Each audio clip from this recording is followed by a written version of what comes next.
이제 모든 것, 어린 시절의 상처 치유며 모든 치유며 이런 것들이 다 준성사적인 것, 내 믿음에 따라, 믿음의 분량에 따라 이게 결과가 좋아질 수도 있고 그냥 그 밋밋할 수도 있다는 것을 알아들으신다면, 그러면 앞으로 모든 기도의 주인과 믿음의 주인은 나다.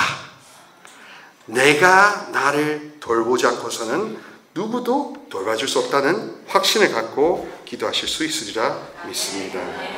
진짜 치유는 사실 복잡할 것 같지만 굉장히 단순합니다. 그리고 은사자나 강사한테 의존할수록 사실 안 나아요. 안 나아요. 왜? 믿음을 보시고 치유하는데. 저의 믿음이 아무리 준비되고 제가 묵주기도를 하고 뭐 열심히 준비하고 열어놨어도 여러분이 꽝이면, 저는 밑 빠진 독에 제 땀 붓기, 제 피땀을 붓기. 그래서 집에 가가지고는 수동 가서 그냥 누워서 아이고 죽겠네 이러고 끝까지. 그러니 결국에는 뭡니까? 내가 나를 소중하게 여기는가, 내가 나 자신을 신뢰하는가는 자신감, 자존감부터 믿음이요. 그리고 내 상처를 엄마한테, 성모님한테 오픈할 수 있는 것, 다른 사람 말고, 인간들 말고 하느님과 성모님한테 오픈할 수 있는 이 용기도 믿음이요. 더 나아가서 이제 루카복음 18장 1절부터 8절에 나오듯이 불의한 재판관 앞에서 우리를 재판을 내달라고 촉구하는 그 과부 같은 믿음으로 낙심치 않고 끊임없이 기도할 수 있을 때, 그때 아주 큰 변화가 온다는 겁니다. 그래서 기도에 열심한 게 중요한 게 아니더라고요. 기도에 꾸준함이 중요합니다. 가톨릭 성령쇄신에 있어서 제가 요즘 더욱더 발견하고 있는 것은 올바른 성모 신심이 어떻게 작용하는가 하는 겁니다. 어린 시절 상처 치유에는 성모 신심이 약이에요. 성모님한테 가서 진짜 갓난아이 젖먹이처럼 모든 걸 시시콜콜하게 다 토하고 이야기하면서 묵주기도를 바칠 때 그야말로 시원해지고 사랑이 스며들기 좋습니다. 다만 여기에 여러분들에게 높아심에서 불타한 거는 이런 거 해주세요라는 것은 붙이지 마세요. 왜냐하면 그것은 내 생각이잖아요. 그 내 생각이지 가장 중요한 축복이 뭡니까? 이 내 인생을 지금 50년, 60년 동안 괴롭히는 이 족쇄 자체가 짝퉁이요 없어지면 남은 시간을 얼마나 홀가분하게 살까? 홀가분하게 살면 병도 나을 것이고 가족 간의 가만 소송도 될 것이고 모든 게 한꺼번에 와요. 우리는 그거를 진짜 축복이라고 하는 겁니다. 그 다음에 우리 밭이 정화되었을 때 성모님이 많은 것을 주시지요.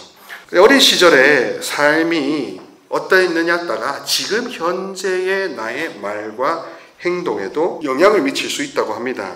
독일 심리학자인 우르술라 누버라는 사람이 심리학이 어린 시절을 말하다라는 번역서를 냈고 2022년에 출판돼서 교보에서 제가 샀었습니다. 62에서 63페이지에는 이런 질문을 던집니다. 당신은 어린 시절을 어떻게 기억하고 있는가? 아무 걱정 없이 안전하게 보호받고 행복해하던 때가 있는가? 어릴 때 어떤 사람에게서 무조건적인 사랑을 받은 적이 있는가? 활짝 웃으며 당신에게 목마를 태워준 사람이 있는가? 어떤 사람이 참을성 있게 들려주는 이야기를 듣고 나서 기분 좋게 이불을 덮어준 적이 있는가?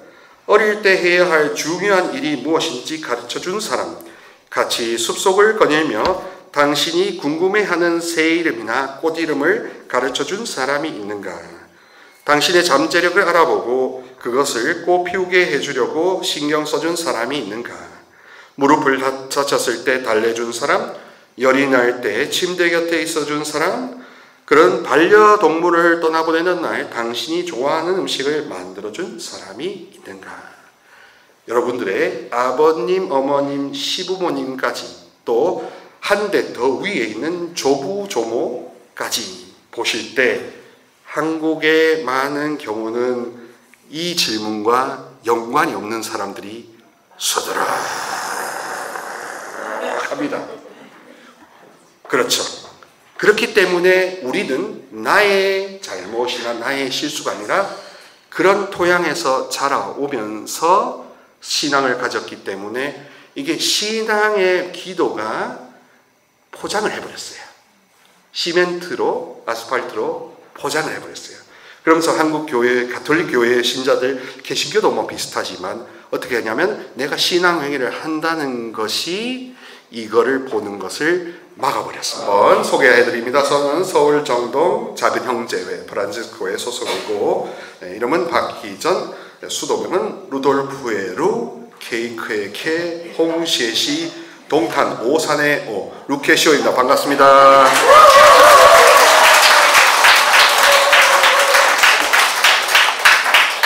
네, 지금 기분이 어떠십니까?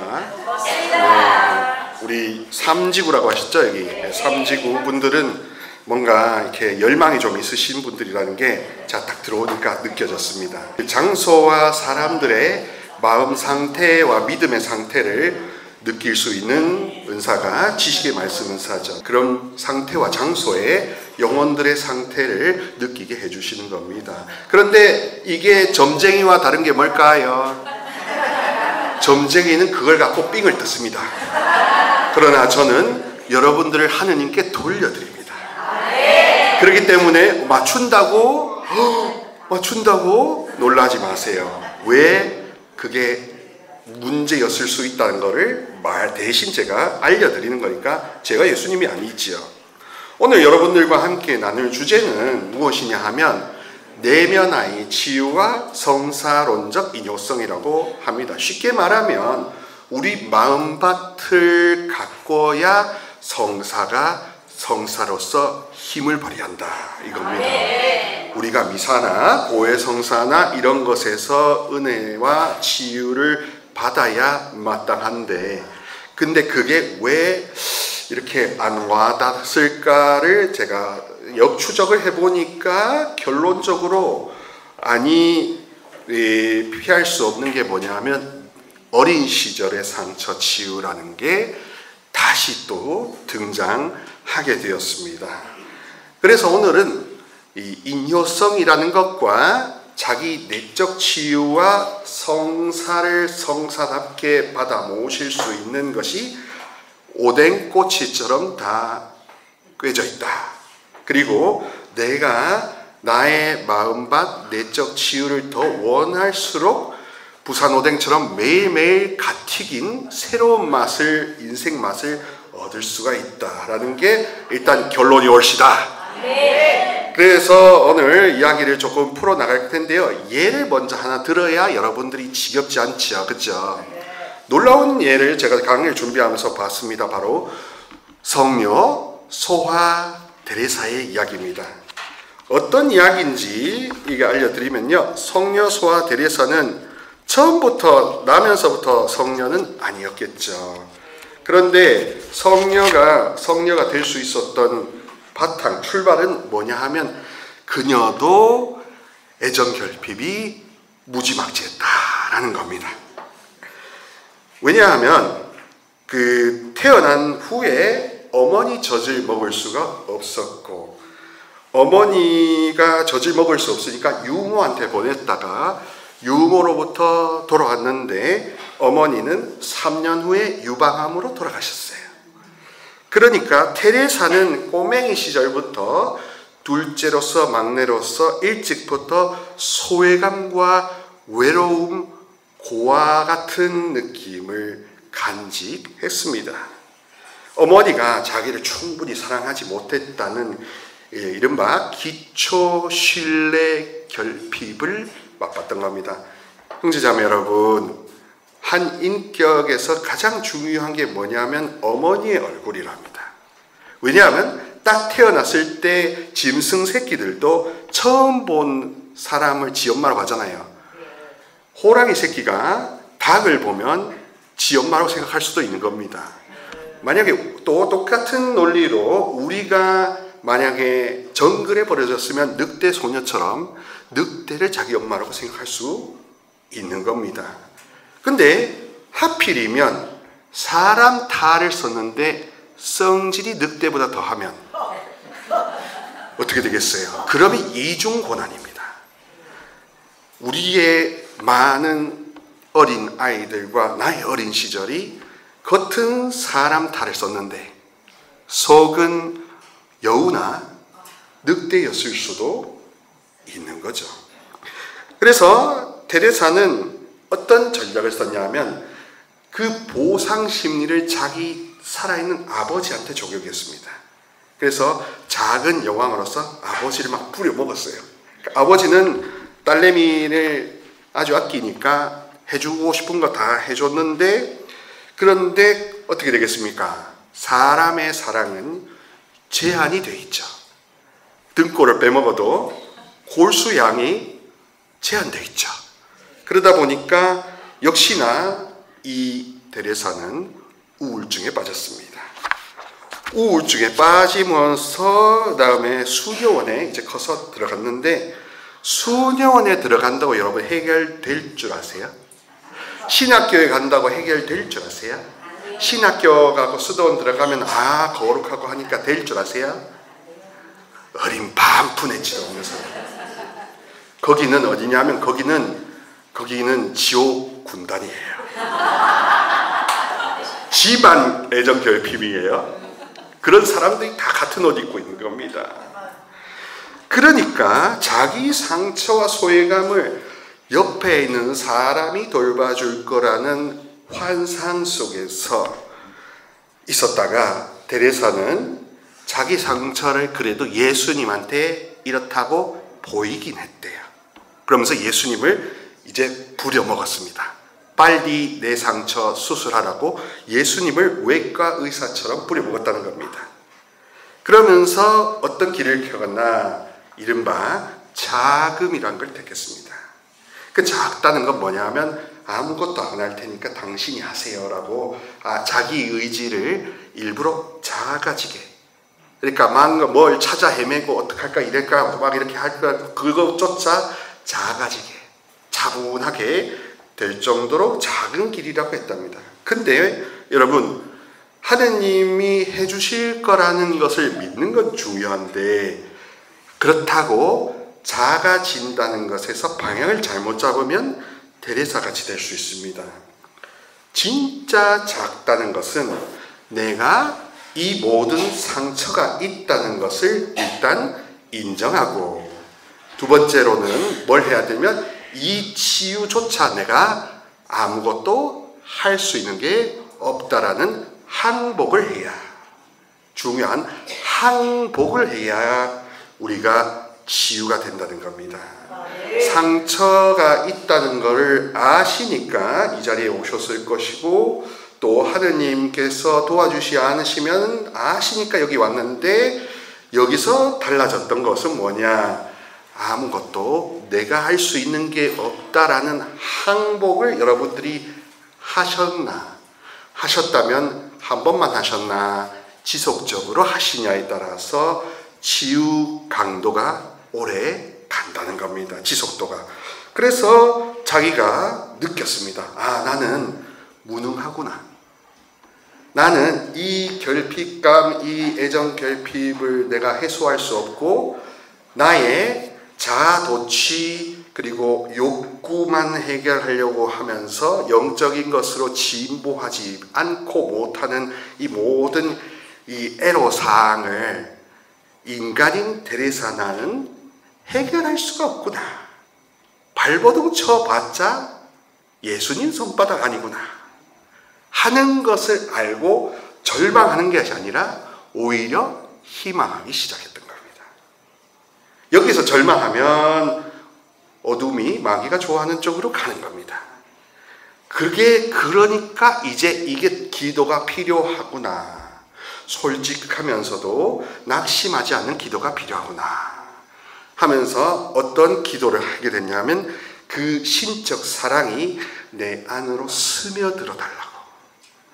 그대로 스며들어서 그야말로 온도가 높은 한 예수님 사랑이 나의 그 덤불 가시밭불을 다 살라주시는 거죠. 그렇게 됐을 때 우리가 마테오복음이나 루카복음이나 마르코복음에서 듣는 씨 뿌리는 사람들의 비유처럼 어떤 이는 가시밭이고 어떤 이는 돌밭이고 어떤 이는 던졌는데 길가에 마귀가 조아 먹어가고 한 사람만 옥토가 됐다 하는 게 바로 치유받은 사람만이 옥토가 되는 겁니다. 그리고 한 번만 치유받은 게 아니라 끊임없이 치유받은, 곧 끊임없이 사랑이 흘러 들어올수록 내 의지를 작게 만드는 게 소아데레사를 성녀로 만드는 비결이었습니다. 우리에게도 똑같습니다. 소아데레사만 성녀가 됐다는 게 아닙니다. 이건 하느님 예수님의 법칙, 성령 기도회는 더욱더 근본이 되어야 되는 거지요. 왜냐하면 우리는 찬양과 즐거움과 열심한 기도가 좋지만 잘못하다가는 이걸 하고 있다는 것이 나에게 만족을 줄 수 있습니다. 마치 내가 고혈압 약을 먹고 있으니까 짠 거를 막 먹어도 된다. 내가 당뇨약을 먹고 있으니까 칼국수를 막 먹어도 된다. 이건 기만이죠, 사실. 당뇨약을 먹기 시작했으면 밥이나 기름기 같은 거를 줄이고 순 단백질을 높여야 되는 게 국외 의사들이 말하는 거죠. 내가 저항할 수 있는 힘을 키워야 하는 식으로 자기 돌봄을 해야 약을 먹는 의미가 있고 또 약이 줄어들 거 아닙니까? 우리 성령 쇄신에서 말하는 치유는 그러므로 제가 말씀드렸다시피 인효성의 작용이 큰 치유입니다. 인효성이라는 것과 사효성이라는 것을 교리를 설명해 드리면 예수님이 친히 주관하시기 때문에 그 사제가 준비가 안 돼 있다 하더라도 미사나 고해성사나 병자성사나 우리 칠성사는 하느님이 친히 집전하신다 하는 하느님의 우선성을 생각하는 겁니다. 왜냐하면 반대로 말해서 사제나 봉사자들이 자기 자신이 준비가 됐나 안 됐나를 먼저 생각하다 보니까 집행이 이루어지지 않은 거예요. 그러니까 막 딜레이가 있고 세를 줘야 되나 말아야 되나 뭐 이런 그런 것들이 있으니까 사효성이란 보험을 교회가 들어놨습니다. 안전보험, 보장보험, 자차 사고까지 다 해결된다 해서 주교님들도 사효성을 믿기 때문에 전례가 좀목하면은 에클레시아 수플리, 교회가 보완해준다 라고 하면서 사효성, 주님의 보조를 믿으면서 안심하는 겁니다. 반면에 인효성이란 것은 준비하는 사람이나 그거 받는 사람이 어떤 믿음과 마음 상태를 준비해서 갖고 오느냐. 한마디로 내가 목욕을 하고 간현동에 오느냐. 뭐 이 정도면 괜찮지 하고 한 이틀간 머리가 떡졌는데 모자를 쓰고 오느냐. 이런 거에 따라서 받는 은혜의 양이 달라질 수 있다. 열리는 성령의 열매의 과일의 질이 달라질 수 있다라는 겁니다. 그러니까 뭐가 중요합니까? 준비했느냐. 내 마음 상태가 지금 정화되었느냐.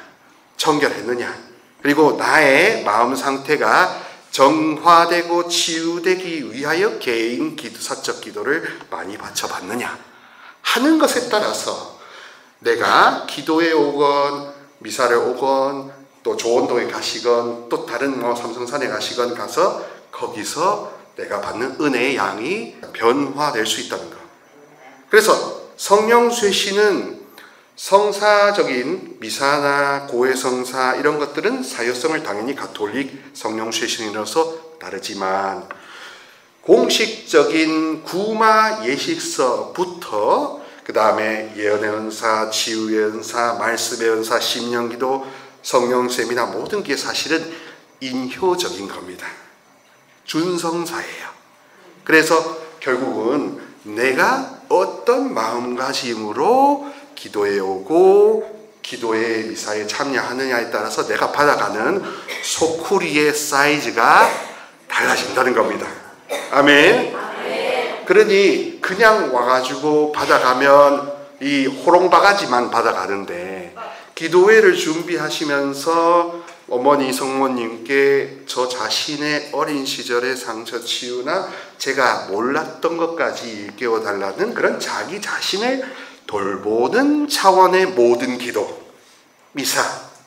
이것이 이 순간의 삶의 변화를 아주 드라마틱하게 변화시켜 줄 수 있는 예비 작업이라는 겁니다.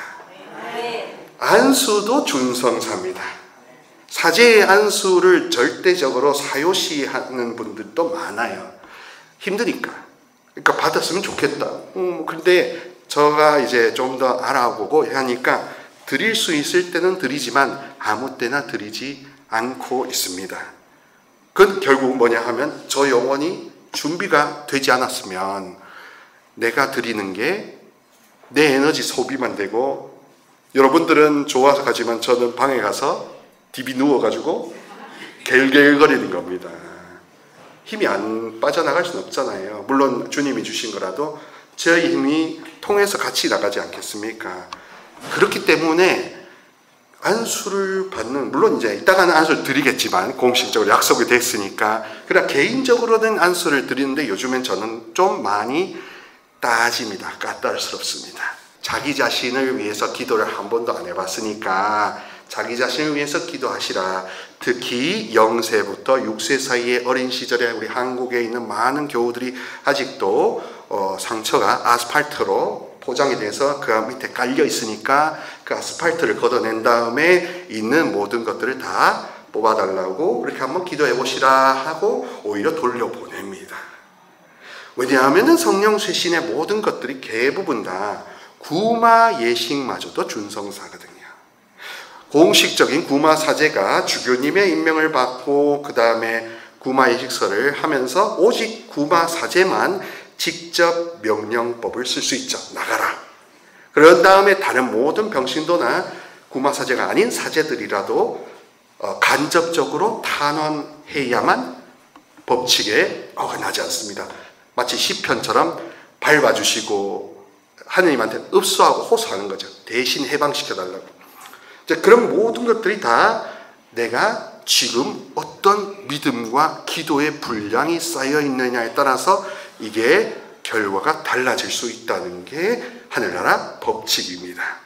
그러니까 내가 지금 믿습니다라고 스스로 생각하시는 것 말고 여러분들이 얼마나 준비를 많이 해오셨고 얼마나 자기 자신을 많이 돌보셨느냐에 따라서 오는 감동과 또한 많은 어떤 이 후속 이렇게 흐름이 달라질 수 있다 이것입니다. 그래서 이 소아데레사처럼 하느님께 자기 상처를 오픈하고 또한 항복하면서 이거는 제가 할 수 없는 거군요 라고 했기 때문에 그녀의 믿음을 보시고 그녀의 신뢰를 보시고 오히려 성령께서 신적 사랑께서 스며드셔서 그녀를 누구보다 온화한 사람으로 바꿔주신 셈입니다.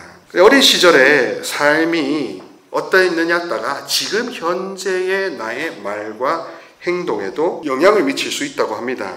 독일 심리학자인 우르술라 누버라는 사람이 심리학이 어린 시절을 말하다라는 번역서를 냈고 2022년에 출판돼서 교보에서 제가 샀었습니다.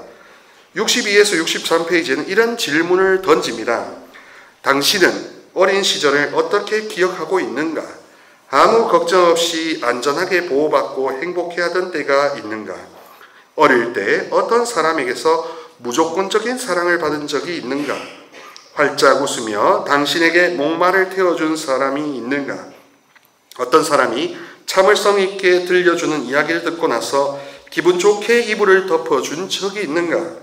어릴 때 해야 할 중요한 일이 무엇인지 가르쳐준 사람, 같이 숲속을 거닐며 당신이 궁금해하는 새 이름이나 꽃 이름을 가르쳐준 사람이 있는가? 당신의 잠재력을 알아보고 그것을 꽃 피우게 해주려고 신경 써준 사람이 있는가?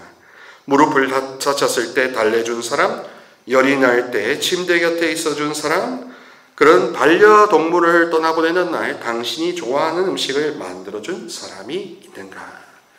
여러분들의 아버님, 어머님, 시부모님까지 또 한 대 더 위에 있는 조부, 조모까지 보실 때 한국의 많은 경우는 이 질문과 연관이 없는 사람들이 서들어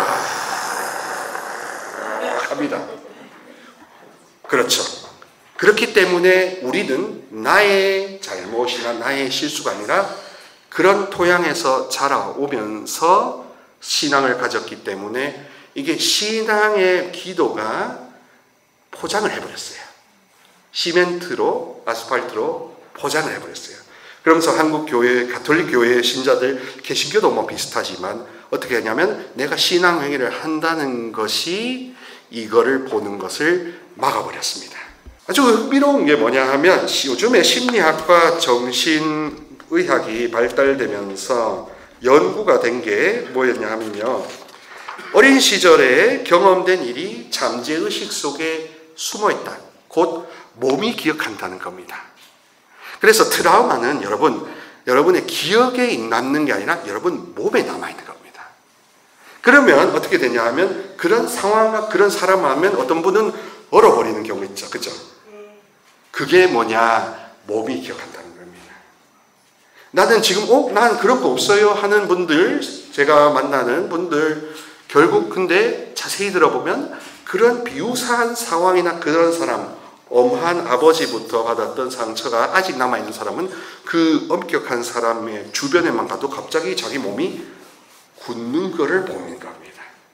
그 말은 뭐겠어요? 아직 치유가 일어나지 않았다라는 사인을 보내는 겁니다. 그 사인을 잘 감지하셔야 되는 거예요. 그래서 우리 몸이 기억하고 있다는 것 때문에 누가 심령언어를 하거나 또 이렇게 예언을 해줄 때 그때 뭐가 올라오는 것을 느낄 수 있는 겁니다. 왜냐하면 잠자고 있었으니까. 기억은요, 지금 이 순간과 몇몇 부분을 조작할 수도 있는 겁니다. 그러나 기억이 조작하지 못하는 것이 뭐냐? 몸이 기억하는 거예요. 그래서 여러분, 이렇기 때문에 몸이 기억하고 있는 트라우마 때문에 면역 체계가 망가진다는 겁니다. 자, 그래서 재밌는 게 뭐냐 하면 심리학과 신경과학의 최근 연구에 따르면 어린 시절에 지워진 정신적, 사회적, 육체적 부담은, 트라우마는 주요 뇌 조직뿐만 아니라 면역 체계에도 자국을 남긴다. 어린 시절에 겪은 스트레스, 트라우마, 애정결핍은 실제로 생물학적 흉터를 남기는데 이 흉터는 완전히 치유되지는 않는다.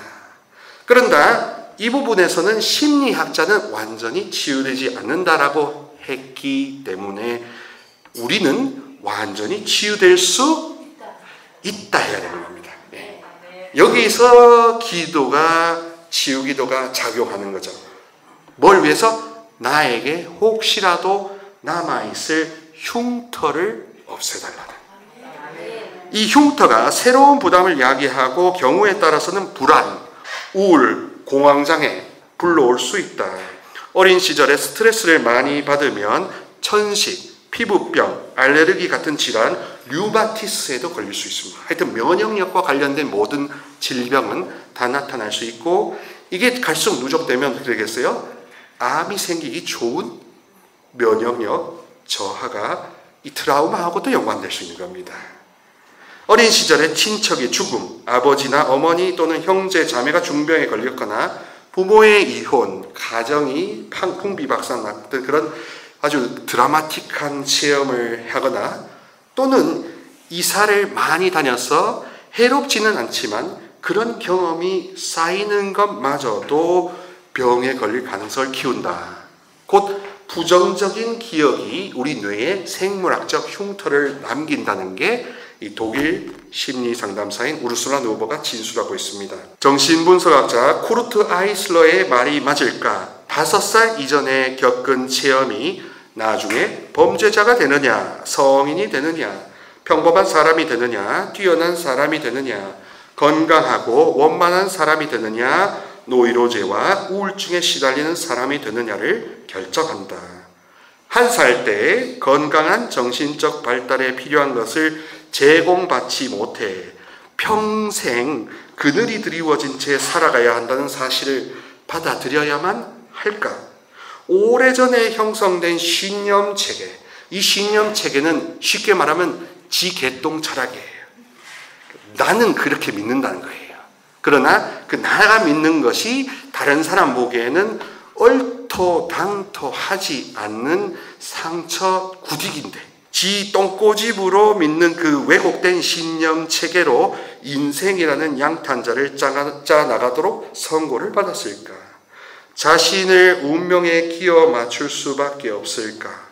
어린 시절 경험과 인생의 행복 간의 연관성이 있다는 건 확실하다 하면서 우르술라 누번은 어린 시절에 0세부터 6세 사이, 태중부터 6세 사이, 유치원 들어가기까지 이 5, 6년간의 경험이 지금 이 모든 나의 행동과 생각과 말에 많은 지분을 갖고 있다는 겁니다. 그런데 여기서도 점쟁이하고 우리 성령쇄신하고 달라요. 점쟁이는 어떻게 해요? 그런 줄로 알고 살아. 그게 네 팔자야. 나 일시해가지고 네가 그렇게 살아야 돼. 아니면은 조금 나아지려면 나한테 뭘 해야 돼. 이러면서 이 프레임, 이 운명이라는 프레임, 이 왁구 박스를 갖다 버려요, 안 버려요? 그 박스 안에서 놀아요. 근데 우리 성령님은 뭡니까? 그 박스가 짝퉁이라고 말하는 겁니다. 박스, 네가 갖고 있는 신념 체계 자체가 짝퉁이라고, 거짓이라고 이야기해 주면서 그거를 그냥 갖다가 가져가시는 거예요. 수고해 가시는 거예요. 그러면서 뭘 주시냐? 사랑을 주시는 거예요. 성모님부터 사랑을 주시고, 사랑이신 성령님께서 우리 영혼, 우리 육신 안으로 들어오시고, 그렇죠. 동아시아 종교들 중에서 한국의 무속처럼 어떤 비가시적인 영이 자기 몸으로 들어오는 종교는 없습니다. 그런데 우리가 아는 그리스도교는 정말 어떤 비가시적인 실체이신 주 예수 그리스도 아버지 삼위일체의 영이 우리 각자의 영혼 속으로 오신다는 것은 무속과 유사하기 때문에 한국 사람들이 쉽게 그리스도교를 믿었어요. 근데 짬뽕 짜장면이 뭐가 됐었냐? 이 운명팔자라는 박스가 짝퉁이라는 것은 생각지 않았던 겁니다. 운명이라는 짝퉁 박스가 있으면 왜 치유기도를 합니까? 왜 치유기도를 하고, 왜 묵주기도를 하고, 왜 매듭 푸는 성령한테 왜 울부짖습니까? 그럴 필요가 없어요. 그냥 그러려니 하고 살아. 그런데 우리는 왜 이렇게 심리학이나 정신과학이나 이런 걸 통해서 나뿐만 아니라 제 이야기를 듣는 여기 오신 모든 삼지구의 인원들이 내가 갖고 있는 고정관념이 짝퉁이구나. 말씀에 비추면은 짝퉁이구나. 완구라구나. 쌉구라구나. 다 속았구나. 그 고정관념이 바로 어둠이 숨기 좋은 집이었구나. 내가 마귀를 집에서 키웠네 하는 자각이 일어나면 이미 50%가 벗어나는 거거든요. 근데 많은 경우 절망, 체념, 어쩔 수 없다. 그런데 거기서 발버둥 치기 위해서 기도해오고 40일 하고 하지만 왜 안 나왔냐? 내가 뭔가 계획하고 내가 이것이 이렇다고 생각하는 그 사고방식 자체가 짝퉁이라는 것은 누구도 난 모르겠네. 몰랐던 거예요. 내 탓이 아니라. 그러니까 이 베르톨트 브레히트라는 독일 시인이 이런 말을 했습니다. 지난 일은 지난 일. 포도주에 따른 물 다시 따라내진 못하리. 세상에 변하지 않는 것 없으라. 마지막 숨으로 다시 시작할 수 있으리. 그러니까 우리는 다시 시작한다는 쇄신이 되는 겁니다. 그 사탄의 그 고정관념의 그 우울의 상처의 올무를 예수님의 말씀부터 갖다 적용하면서 예수님이 주시는 성경 말씀부터 들이대서 이 성경 말씀에 비추면 내가 갖고 있는 생각, 내가 갖고 있던 우울 다 짝퉁이라는 것부터 아셔야 되는 겁니다. 내가 속았다는 것, 내가 나부터 속았다는 것을 알면 치유는 오래 가는 겁니다. 그래서 안수보다 더 강한 게 말씀이에요. 그것도 여러분들이 스스로 말씀을 받아들이려고 하는 여러분들의 의지 중심이에요. 그러니까 성령 쇄신의 경향성을 다시 정리하면 그렇습니다. 모든 봉사특근들도 인효성의 작용이에요. 내가 봉사하는 사람들의 믿음, 그걸 받는 사람들의 믿음, 이 순수해야 되는, 정화되어야 되는 믿음이 베이스예요. 그럴 때 뭐가 일이 안 나요. 뭔가 사심이 껴있다 하면 그때부터는 가시밭이 생기는 거예요. 그거는 사실 성령 쇄신이 망하라고 아주 대놓고 하는 겁니다. 이때까지 많은 문제가 있었던 것이 바로 어떤 사요적인 것, 나으면 바로 짠 하고 도깨비 방망이처럼 나는 걸로 기대했기 때문에 그렇지 않은 건데, 오히려 말씀을 더 보면서 이 기대한다는 이 의존 심리 자체가 짝퉁이란 거, 그런 거, 불안한 심리 자체가 짝퉁이란 거, 그게 내 안에서 움트고 뿌리 안 뽑히는 잡초뿌리라는 거, 그거를 알아야 되는 거예요. 그거를 뽑아달라고 하는 기도를 해야 하는 겁니다. 우리 기도 식구들은. 그것부터 해야 되는 겁니다.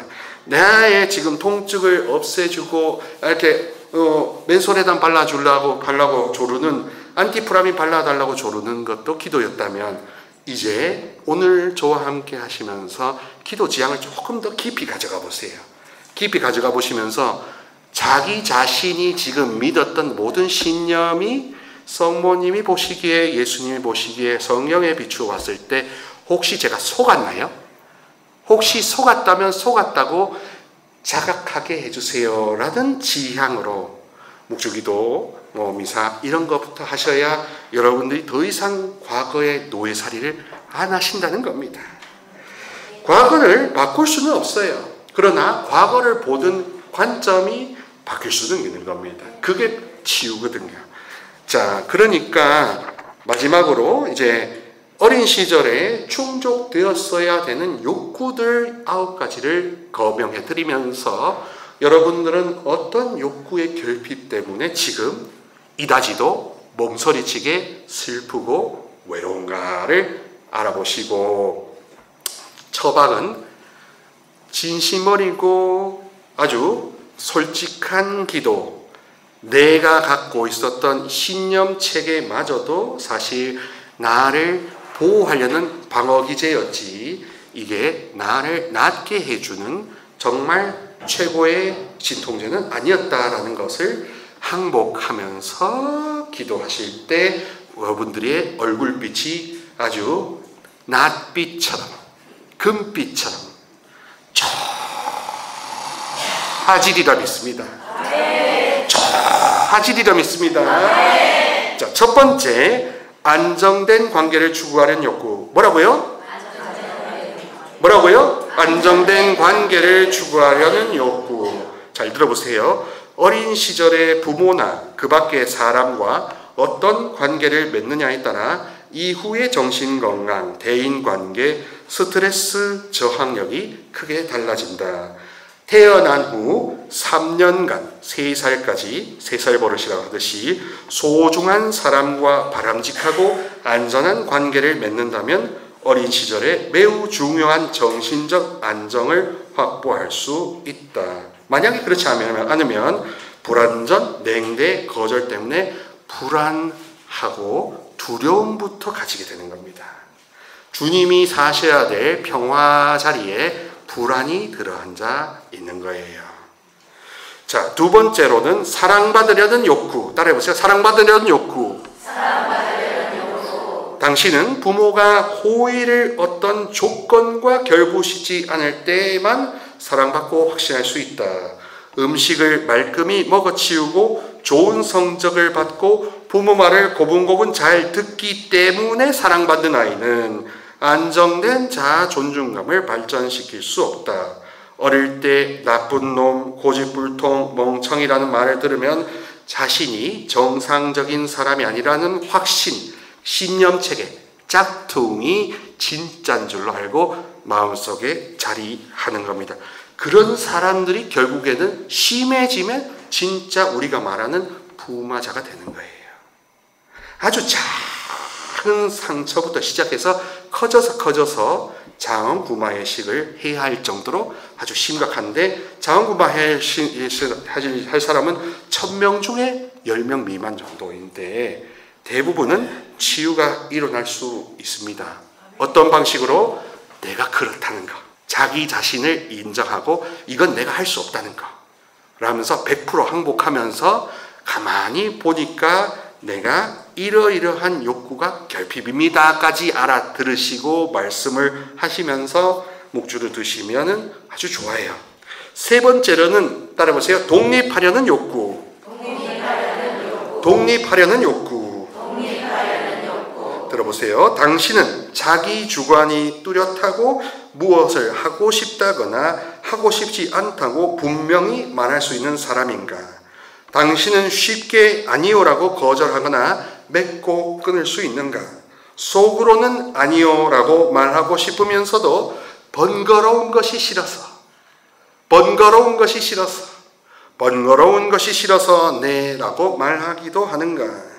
당신이 자신의 의지보다 다른 사람의 의지를 더 중요하게 여기는 사람이라면 분명 어릴 때 중요한 발달 단계를 거치지 않았을 것이다. 많은 경우 그래요. 네 좋아하는 거, 네 원하는 거. 그러면서 속으로는 근데 그래 네 좋아하는 대로. 근데 그게 좋은 것이냐? 아니에요. 심지어는 효도라는 이름으로 자녀들의 관계를 얽어매는 아직 미분화된 가족도 많습니다. 너는 내 딸이니까 나한테 얼마 보내야 되고 나를 케어해야 되고 이런 식으로 아주 부모님이 칼퀴 역할을 하는 경우 많아요. 근데 그게 그 부모님의 아픔이자 그 자녀의 아픔이요. 결국에는 독립심, 서로 존중을 한 번 안 해봤다라는 것이기 때문에 이 또한 치유기도 지향의 대상이 되어야 됩니다. 반드시 대상이 되어야 됩니다. 제가 모본당에 얼마 전에 가서 이제 안수식을 했는데 그 모본당에 가서 한 자매님을 이렇게 안수를 딱 드릴 때 이런 예언 영감이 나와서 저도 놀랐어요. 들어보세요. 딸아, 네가 시어머니를 얼마나 잘 모시기 위해서 네가 묵주기도를 나에게 얼마나 많이 했는지 나는 알고 있다. 그러나 가장 중요한 건 이제 너 자신을 돌보는 거다. 라는 식으로 성모님의 음성으로 이렇게 하니까 그 자매님이 이제 이게 진예언이었으니까 막 펑펑 우시더라고요. 예. 그래서 저를 이렇게 제가 이렇게 은사가 정확했다는 것을 이야기하는 게 아니라 그런 식으로 성모님도 이 시어머니를 도와달라고 하는 그 자매님의 그 인내의 기도를 들으셨지만 결국에는 뭐냐? 니를 나는 더 아낀다는 거예요. 그렇죠. 예. 그러니까 우리가 생각하는 효라는 방식에서 플러스 알파를 뭐에 해야 되냐면 자존감을, 자기 사랑이라는 것을 생각해야 됩니다. 자기 상처 치유라는 것을 반드시 추가해야 돼요. 네 번째로는 존중받으려는 욕구. 뭐라고요? 존중받으려는 욕구. 존중이라는 단어는 레스피케레라는 라틴어에서 났는데요. 이 말은 누군가를 보는 것, 자신의 욕구와 약점을 되돌아보는 것을 의미합니다. 어른들은 존중받고 싶어하고 자존심의 상처를 입으면 명예훼손을 제기하기도 하죠. 그러면서도 아이도 존중받아야 하는 존재라는 생각은 잘 하지 않습니다. 그러니까 공자님 말씀이 너무 현명한 게요. 공자님의 그 어질이라는 건 결국 공감 능력이라고 합니다. 그리고 공자님이 서당의 막내한테 훈장이 귀를 기울여야 된다라고 했어요. 사실 유교와 유학은 공감 능력이 핵심인데 이게 이제 나중에 조선 왕조를 비롯해서 정치 이념으로 통치 이념이 되다 보니까 네 몇 살이야? 네 얼마 나왔어? 이런 식으로 수직화된 거예요. 그러나 공자님의 가장 오리지널한 유교의 정신은 경청 공감 능력, 막내한테도 손주한테도 존댓말을 할 수 있는 분이 인격자라는 겁니다. 그런데 많은 경우 우리 사회는 그러지 않았죠. 대부분 딸내미라고 무시당하고, 그리고 옛날에 1900년대 초반에 개신교 선교사들이 왔을 때 애로사항이 뭐냐면 여성들이 이름이 없었답니다. 태코만 있었대. 안성댁, 경기댁. 그러니까 그 개신교 선교사들이 세례를 줄 때 곤란했다는 거예요. 미국 사람들이니까 크리스틴, in the name of the Father 이런 식으로 크리스틴이라는 이름을 불러야 되는데 뭐 헬렌이라는, 근데 안성댁 성부와 성자와 성령으로 안성댁에게 세례를 주더라 이렇게 할 수 없어서, 그래서 뭐 헬렌 그러니까 하고, 그래서 이제 독립운동 하셨던 분들 보면은 뭐 하라사 뭐 이런 식으로 이렇게 특이한 이름인데 그게 영어식 이름을 한자로 음가를 바꿔서 그렇게 나오는 거고 하랍니다. 하여튼 우리가 1900년대 초와 1800년대만 해도 여성들의 인권도 없었고 여성들은 이름조차 없고 거의 그 머슴처럼 이렇게 됐기 때문에, 그렇기 때문에 남아 선호사상 때문에 여러분들 세대와 모든 분들 안에는 아직 존중받지 못했던 그 결핍이 남아 있습니다. 그리고 이거는 트라우마는 대물림이 돼요. 안 그렇겠습니까? 그냥 가계치유적인 그런 금지된 생각이 아니라 그런 사랑을 받지 못한 엄마가 정말 자기 자신을 치유하는 엄청난 기도 정화 노력이 없으면 그 마음밭에서 나오는 말이 가시돋친 말이죠. 그러니 그 엄마를 거울 삼아서 컸던 딸내미는 그대로 후지 제럭스가 되더라. 그런 다음에 계속 이 트라우마가 대물림된다는 겁니다. 그러나 가게 치유적인 방식으로 치유하는 것은 이단시고 금지되었으니 그건 절대 하면 안 되고, 어떻게 해야 되느냐? 그때부터는 내가 나를 알수록 내가 나를 위해 기도하는 방법이 진짜 오리지널한 거라는 겁니다. 다섯 번째, 능력을 인정받으려는 욕구. 따라해보세요. 능력을 인정받으려는 욕구. 어렸을 때 칭찬을 받아본 적이 거의 없다면, 잘했다는 말은 들어보지 못하고 잔소리만 들었다면 당신도 스스로 무언가 성취할 수 있고 다른 사람에게 인정과 격려를 받을 능력이 있다는 생각을 거의 하지 못했을 것이다. 부모가 실수만 꼬집고 잘한 일은 당연한 것으로 여기면 당신은 지금도 자신의 능력을 개발하거나 자긍심을 가지기 힘들다. 난 되는 일이 없어. 이런 열패감에 쌓인다는 겁니다. 그리고 반대로 너무 칭찬만 해주면은 얘가 겁도 없어요. 선도 없어요. 과보호는 또한 독입니다. 그야말로 권위적인 부모님이 좋답니다. 권위적인 부모님은 당근도 주고 책지도 주면서 넘지 말아야 될 선, 지켜야 될 선을 단호하게 알려주는 조부모, 부모님이 최고예요. 그러나 권위주의적인 부모는 내가 아빠고 내가 할배인데 니는 내 말을 들어 하는 것은 권위주의적인 거예요. 권위주의적인 것은 비성경적이고 권위적인 것은 성경적입니다. 여섯 번째, 공감받으려는 욕구. 따라해보세요. 공감받으려는 욕구. 어릴 때 당신은 부모의 공감 능력에 의존했다. 어른들은 당신에게 주의 깊고도 민감하게 반응하고 당신이 경험하고 겪은 일을 이해해 주었을 것이다. 당신에게는 슬프거나 외롭고 불안할 때 당신을 달래주고 이런 감정을 일으키는 원인을 없애줄 수 있는 사람이 필요했다. 근데 누가 나를 보호해준 게 없었던 것이지요. 그래서 위로해주거나 하면서 무조건 감싸주는 체험이 한두 번이라도 있었어야 되는데 그게 없다면 여러분은 공감받으려는 욕구가 아직 많이 작용한다는 겁니다. 그게 섭섭함으로 나타나요. 섭섭마귀로 나타나요. 누가 나에게 말을 안 들어주면 괜시리 왜 나한테 안 해주지 하고 속으로 속의 마음소리가 들어갑니다. 그러면 내가 공감을 많이 못 받았구나, 사랑을 많이 못 받았구나 라고 알아들으셔야 됩니다. 이제 3개 남았습니다. 7번째, 안전한 경계를 확보하고 방향을 설정하려는 욕구라고 하는데요. 양육자가 아이에게서 잠시도 눈을 떼지 않고 시시콜콜 간섭하고 아이의 뜻에는 아랑곳 없이 무턱대고 사랑과 애정을 일방적으로 듬뿍 쏟아붓는 것, 과보호도 상처가 된다는 거죠. 네. 아이를 응석바지로 키우면 그 아이는 선을 모른다 하는 거니까요. 요즘 뉴스 보면 막 초등학교 선생님한테 막 해코지 하는 부모들 봤잖아요. 네, 그것도 결국에는 과보호 속에서 자란 거거나 아니면은 이 자녀를 자기 애착 인형처럼 동일시하는 병든 부모가 그런 짓을 한다는 겁니다. 자, 그 다음에 8번째, 자신의 감정과 견해를 표현하고 싶은 자기 표현의 욕구가 억압당했으면 이런 말이 있습니다. 어린 시절에 당신에게 주의를 기울이고 관심을 보여준 사람이 있었는가? 하고 싶은 말을 하고 당신의 주관을 내세울 수 있었는가?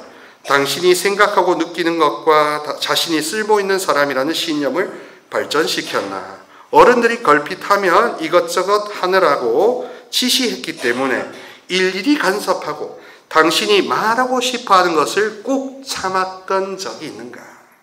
이것도 상처예요. 네. 맞아요. 그 말이 그냥 어떻게 찰지게 들리는지. 네. 마지막으로 적절히 칭찬과 고무를 받으려는 욕구. 어른에게는 아이가 세상을 보여주고 설명해 줘야 할 의무가 있다. 또 아이의 재능과 능력을 알아보고 형편이 닿는 한 개발해 줄 의무가 있다. 그러나 이를 지나치게 조장하는 것은 모자라는 것만큼 해롭다. 어린 시절에 보호받고 사랑받고 존중받는 욕구가 충족되었다면 당신은 평생을 어느 정도 안전하게 이끌어줄 소중한 신념체계를 확보했을 것이다. 반대로 이게 자존감인데 내가 귀하고 내가 너무 편안하다 하는 건데 이것이 있으면 인생이 그렇게 빨리 망가지지는 않는다라고 되어 있습니다. 사랑하는 여러분, 그러므로 가톨릭 성령수의신에 있어서 제가 요즘 더욱더 발견하고 있는 것은 올바른 성모 신심이 어떻게 작용하는가 하는 겁니다. 어린 시절 상처 치유에는 성모 신심이 약이에요. 성모님한테 가서 진짜 갓난아이 젖먹이처럼 모든 걸 시시콜콜하게 다 토하고 이야기하면서 묵주기도를 바칠 때 그야말로 시원해지고 사랑이 스며들기 좋습니다. 다만 여기에 여러분들에게 높아심에서 불타한 거는 이런 거 해주세요라는 것은 붙이지 마세요. 왜냐하면 그것은 내 생각이잖아요. 그 내 생각이지 가장 중요한 축복이 뭡니까? 이 내 인생을 지금 50년, 60년 동안 괴롭히는 이 족쇄 자체가 짝퉁이요 없어지면 남은 시간을 얼마나 홀가분하게 살까? 홀가분하게 살면 병도 나을 것이고 가족 간의 가만사성도 될 것이고 모든 게 한꺼번에 와요. 우리는 그거를 진짜 축복이라고 하는 겁니다. 그 다음에 우리 밭이 정화되었을 때 성모님이 많은 것을 주시지요. 뭐냐? 성모님하고 딱 붙어서 사니까 그게 나타났다는 거예요. 그거를 원하니까 기도를 하라는 거는 이거는 짝퉁이고 내가 나부터 사랑하고 하느님 엄마의 사랑을 받는 게 기도의 목적이 되었을 때 곁들여 주신다는 성경 말씀대로 곁들여 주신다는 겁니다. 진짜 치유는 사실 복잡할 것 같지만 굉장히 단순합니다. 그리고 은사자나 강사한테 의존할수록 사실 안 나아요. 안 나아요. 왜? 믿음을 보시고 치유하는데. 저의 믿음이 아무리 준비되고 제가 묵주기도를 하고 뭐 열심히 준비하고 열어놨어도 여러분이 꽝이면 저는 밑 빠진 독에 제 땀 붓기, 제 피땀을 붓기. 그래서 집에 가가지고는 수동 가서 그냥 누워서 아이고 죽겠네 이러고 끝까지. 그러니 결국에는 뭡니까? 내가 나를 소중하게 여기는가, 내가 나 자신을 신뢰하는가는 자신감, 자존감부터 믿음이요. 그리고 내 상처를 엄마한테, 성모님한테 오픈할 수 있는 것, 다른 사람 말고, 인간들 말고 하느님과 성모님한테 오픈할 수 있는 이 용기도 믿음이요. 더 나아가서 이제 루카복음 18장 1절부터 8절에 나오듯이 불의한 재판관 앞에서 옳은 재판을 내달라고 촉구하는 그 과부 같은 믿음으로 낙심치 않고 끊임없이 기도할 수 있을 때, 그때 아주 큰 변화가 온다는 겁니다. 그래서 기도에 열심한 게 중요한 게 아니더라고요. 기도에 꾸준함이 중요합니다. 성령 기도의 분들한테는 열심히 기도하시라 하면 막 어느 순간 기도했다가 작정 기도했다가 그 다음엔 놔둡니다. 근데 그러면은 막 도로묵되고 오히려 유턴하는 경우 많이 봤습니다. 이제 모든 것, 어린 시절의 상처 치유며 모든 치유며 이런 것들이 다 준성사적인 것, 내 믿음에 따라, 믿음의 분량에 따라 이게 결과가 좋아질 수도 있고 그냥 그 밋밋할 수도 있다는 것을 알아들으신다면, 그러면 앞으로 모든 기도의 주인과 믿음의 주인은 나다. 내가 나를 돌보지 않고서는 누구도 돌봐줄 수 없다는 확신을 갖고 기도하실 수 있으리라 믿습니다. 영광이 성부와 성자와 성령께 성부와 성자와 성령의 이름으로 아멘. 감사합니다.